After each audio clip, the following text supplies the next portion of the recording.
Hello amiga, amigo, magluluto na naman tayo ng simpleng ulam.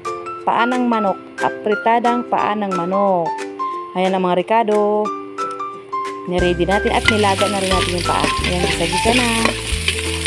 Ayan, sa bawang sibuyas. Ayan, lagay na natin yung manok. Nalaga na rin natin yan. Ayan, gisa-gisa. Ilagay na natin yung tomato sauce. Ayan. Tapos halo-halo. Halo-halo lang para maging masarap at mag-combine yung tomato sauce. Lagay na rin natin yung tomato paste. So kulang yung ingredients natin, walang beans. Sayang, di bale. Simpleng ulam lang naman to. Ayan. May patatas na rin, kompleto na. May sili, may carrots. Titikman na natin ang ating lutong apritadang paa ng manok.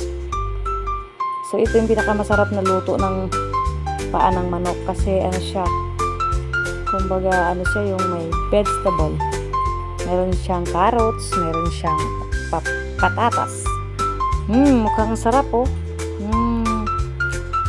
Sarap talaga pag lutong bahay.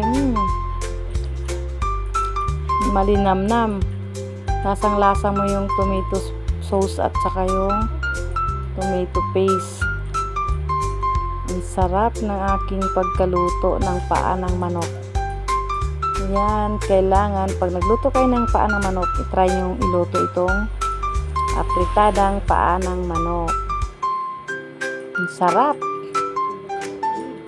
Please subscribe my channel. Bye!